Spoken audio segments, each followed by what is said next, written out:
Welcome back out to Frisco, Texas, where we join you live as the Bison prepare to take on the Bobcats for the FCS National Championship. There are so many traditions that run deep here in Frisco for Bison Nation, but there's one that's maybe a little bit more sacred than any other for the brotherhood that have worn that NDSU football jersey.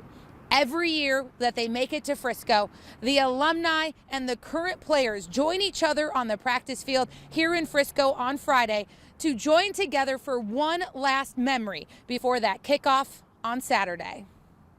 Nice to see you, my friend. Despite all that has changed for the Bison in Frisco because of the COVID restrictions, there's one event they were able to hold on to. It's pretty special. We were talking about that, earlier, if we were going to be able to do it because of the COVID and give everybody their space, but it was great to be able to get back out there and see everybody again and take it all in. Gunnar Gossard played for the Bison from 1991 to 95.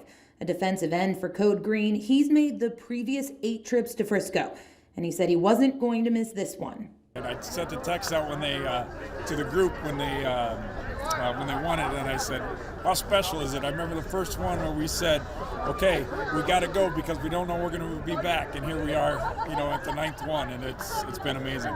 A major part of those memories in Frisco include this very tradition, where the numbers continue to grow, but the message remains the same.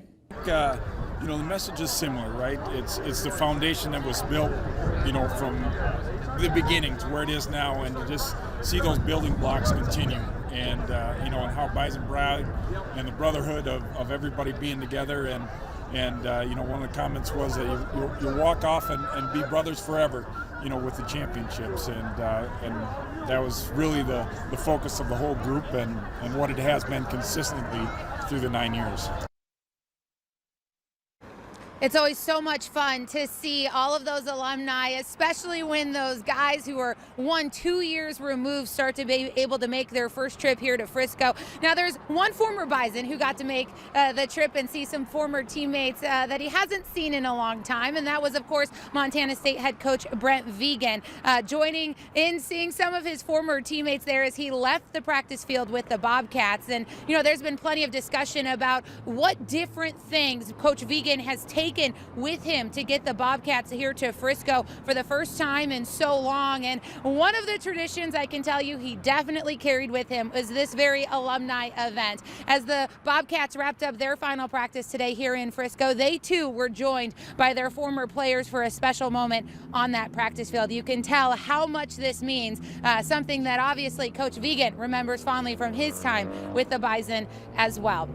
We're going to hear tonight at 10 o'clock from Coach Vigen as well as NDSU head coach Matt Entz about this matchup between these two teams as the Bobcats look to win for the first time in what they would say is far too long, and the Bison look for number 9. Reporting live in Frisco with the Bison, guys, it's Beth Houle. All right, thanks so much, Beth. Hutch is back now with an update on your weekend forecast. Hutch? Here's what